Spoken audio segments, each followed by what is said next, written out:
así, y se acabó. Claro, los artistas le oyen a lo que desdibuja, y eso desdibuja, evidentemente. Buscamos la línea vertical, buscamos que la antigüedad sea perfecta, que los perfiles sean nítidos. Ahí vemos detalles del rostro, ya vemos los edemas, la inflamación, lo que se había hecho en los estudios sobre la sábana santa. Ahora nos lo llevamos a una imagen que la estamos haciendo para que sirva también para el culto. Y bien, y ahora vamos a ver una de las partes más importantes que, bueno, de la madera vamos a ver solamente, no vamos a entrar en el proceso porque yo creo que lo que más nos interesa ahora mismo es lo específico que relaciona los estudios de este Cristo con los estudios de la Sábana Santa. La imagen ya se pasa a madera, se termina la talla, hay muchas piezas que van independientes, los huecos que se hacen interiores. Lo que sí es verdad es que desde los primeros pasos de la madera ya empezamos a hacer comprobaciones. Esas comprobaciones morfológicas iban destinadas a comprobar Nosotros tenemos en Sudario Oviedo muchos estudios hechos, incluso facímiles que hemos hecho en tela. Esos facímiles algunos representan las líneas de dibujo más importantes del rostro y en otros casos representan las manchas de sangre. Cuando nosotros superponemos esta mancha de sangre que superponemos aquí y esta estructura de líneas de dibujo que establecemos aquí coinciden perfectamente y eso es el Sudario de Oviedo. ¿Qué quiere decir? Que esta cabeza morfológicamente es de alguna manera encajable en la estructura que nos da el Sudario de Oviedo, tanto en datos de dibujo como en datos de manchas. Los datos de dibujo hay que corregirlos porque hay que eliminar los escalones que se producen cuando la tela cubre la cara y después se estira, y los datos de mancha evidentemente te dejan la huella que tiene una estructura morfológica determinada. Hay entrante, hay saliente, hay valles y hay mesetas. Y esas manchas, lógicamente, te reproducen los valles y las mesetas que, lógicamente, corresponden a la morfología del rostro. Esto lo empezamos a hacer desde que estaba el Cristo en madera. Y quizás lo más complejo de todo fue las labores de policromía, que se sigue un procedimiento clásico, pero hay que hacer los relieves, que nosotros las heridas que vamos a representar, como toda herida auténtica, tienen 3 dimensiones. Una herida tiene 3 dimensiones, la sangre está allí, la piel, y los bordes no tienen solución de continuidad, si está provocada por un objeto cortante, un objeto que impacta a una velocidad que nos dicen los médicos, que cada bolita impactaba en la piel a una velocidad de 60 km por hora. Eso está bien. Podían llegar a provocar una herida en profundidad, y hacen unas descripciones que nos dicen a nosotros más o menos las pautas. De ahí se desprende que todo tiene que ir en relieve. Lógicamente, la planimetría de este relieve la tiene que dar la cinta. Nosotros tenemos los facímiles de la Sábana Santa, hacemos unos papeles vegetales sobre esos facímiles y ahora vamos al Cristo y vamos dibujando, vamos como si estuviéramos proyectando esta ciencia para que las heridas estén en el mismo sitio que están en la cinta, las que se puedan poner y se vean. Las que no se pueden poner y no se ven, las tenemos que poner de todas maneras. ¿Por qué? Ahora voy a decir una cosa, para que la tengáis en cuenta. La Sábana Santa no tiene imagen lateral. Nada más tenemos imagen frontal y dorsal. Pero de los laterales, de costal, los laterales del mismo brazo, no existen, han prácticamente desaparecido por el incendio. De ahí no tenemos ninguna información. Por lo tanto, si yo hubiera policromado el Cristo de la universidad exactamente igual que la Sábana Santa nos da de datos, pues solamente tendría sangre delante y sangre detrás, y los lados estarían blancos. Y los brazos no tendrían nada más que las heridas que ven. Lógicamente, eso si lo hacemos, lo haremos cuando hagamos una imagen que solamente tenga una función de exposición en un sitio donde se hable de la síndrome, pero no es una imagen que vaya a procesionar con una variante importante que sirva también para el culto y la devoción.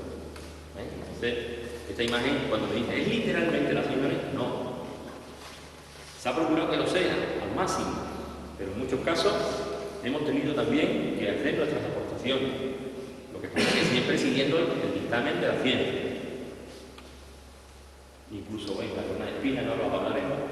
El proceso de las heridas, como veis, ahí tenemos que hay que hacerlo en diferentes fases. Cuando se da el tubo, se aplica un látex que se mezcla con el yeso. Ese látex que una vez que hemos hecho toda la herida, podemos romper, quitar las zonas que nos dan de pauta, las zonas coriadas, para dejar lo que es la equimosis y dejar todo lo que es el borde sin solución de continuidad de la herida. Entonces se queda la piel levantada, que la tocamos y se mueve. Sin embargo, queda integral en lo que es la estructura de la imagen.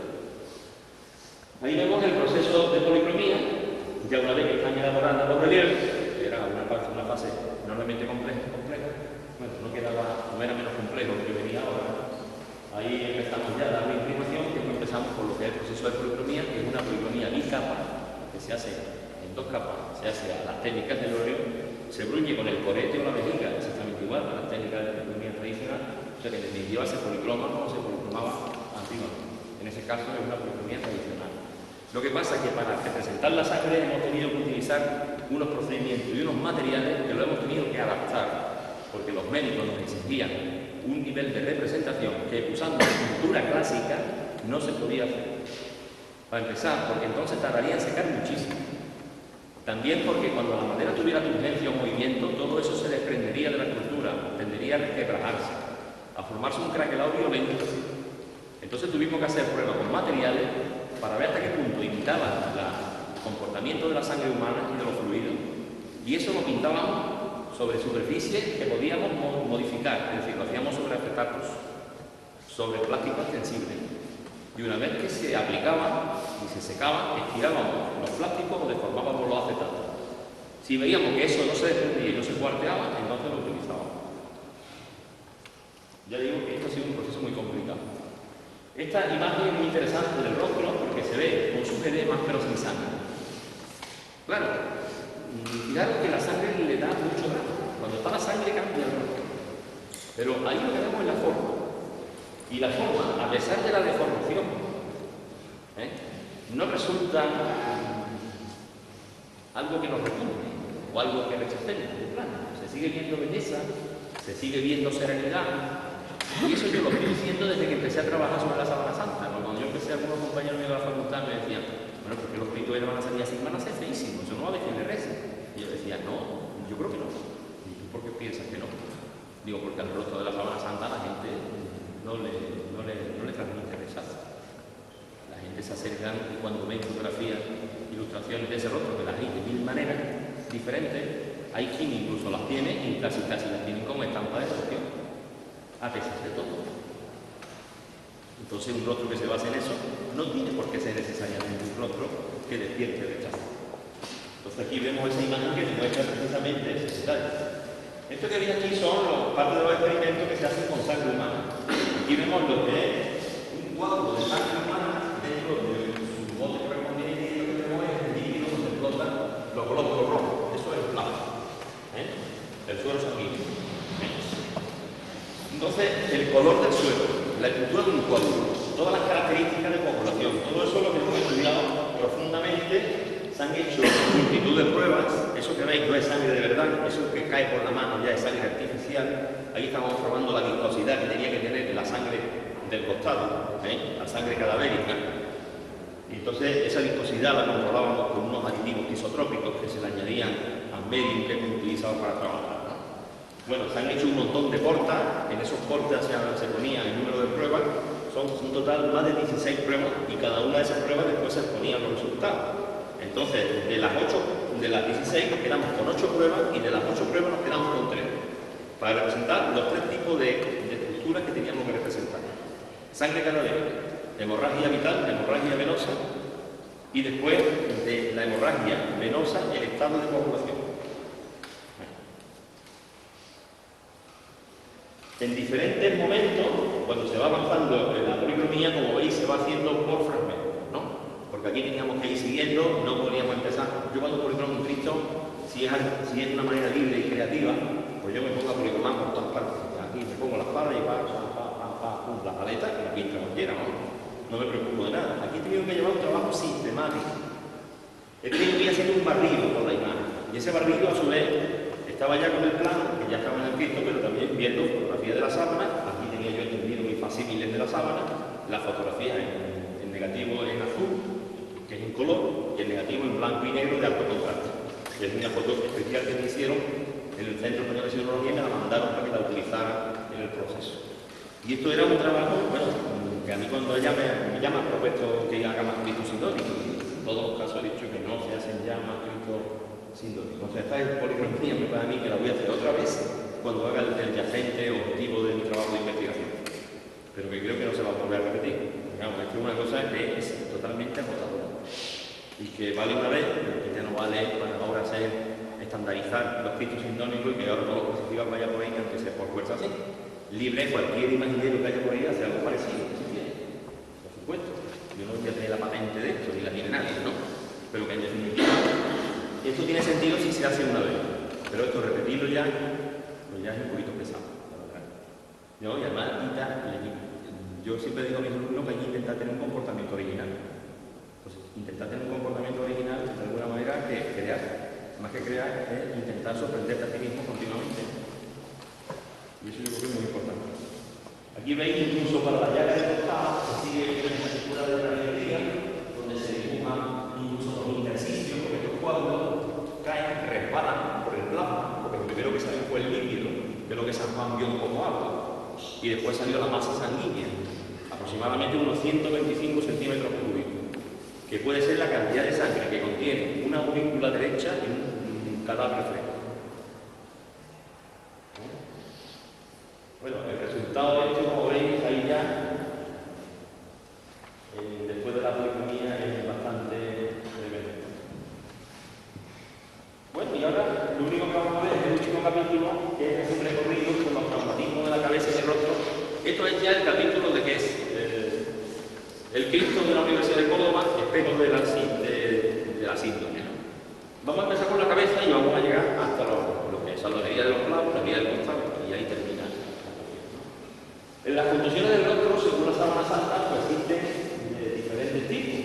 Los investigadores han estudiado fundamentalmente los regueros de sangre de la frente y hay un reguero muy importante que tiene forma de tres invertido, que es una hemorragia venosa.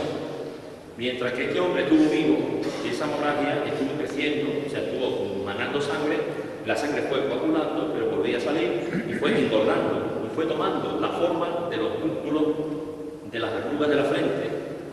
Arrugas que provocan la contracción del músculo frontal en los gestos de dolor. Ten en cuenta que este hombre, cada vez que tenía que respirar o tenía que hacer un esfuerzo para hablar, tenía que apoyarse en los pies que tenía herido y tenía que tirar de los clavos. Al tensionar eso, los clavos rozaban las terminales nerviosas del nervio mediano, tronco mediano de nervio, que eso provocaba un dolor de paroxismo. Evidentemente tenía que contraer el gesto, eso está claro. Y esa sangre fue siguiendo los surcos de esos músculos y tomó la forma de un tren invertido. Después tenemos una hemorragia arterial, que está en este lateral, esa es la arterial, que va al pulso y se comporta de otra manera y entonces no coagula, está continuamente pulsando según el corazón está latiendo. No le da tiempo de que haya coagulación. Bien, lo que veis aquí es un rostro creado por los dos hemirostros de la sábana. Eso simplemente para demostrar que el rostro que sale abajo, la máscara esa que veis ahí, así como la denominan los médicos forenses, ese estado de edema, de rostro cianótico, azulado, de inflamación de los ojos. Ese estado que vemos ahí es lo que se llama la hinchazón cianótica, producida por la asfixia mecánica. Lo que le llama, está descrito por un forense que se llamó Morestín y por eso se conoce en medicina forense como la máscara equimótica de Morestín. Muchas veces pues, esto es frecuente que se lo encuentre cuando descuelgan a un ahorcado, sobre todo cuando es por asfixia mecánica, no a un ahogado. Porque a mí me decían los forenses, fundamentalmente el último que se incorporó al equipo, que es forense y juzgado. Esos son los que, lógicamente, están trabajando todo el día en la calle y levantan cadáveres que no podéis imaginar, de todo tipo. Y me decían, mira, Juan, tienes que tener cuidado porque es muy fácil que el rostro parezca que es el de un ahogado y no el de un asfixiado mecánicamente. Porque hay unas diferencias entre las instituciones. Claro, para explicar esa diferencia te trae fotos de cadáveres que ha levantado. Hay que entender el estómago que tiene los ojos. Claro, intenta siempre que sean fotografías de cadáveres que no estén descompuestos, porque hay veces que también son cadáveres que están en descomposición, ¿no?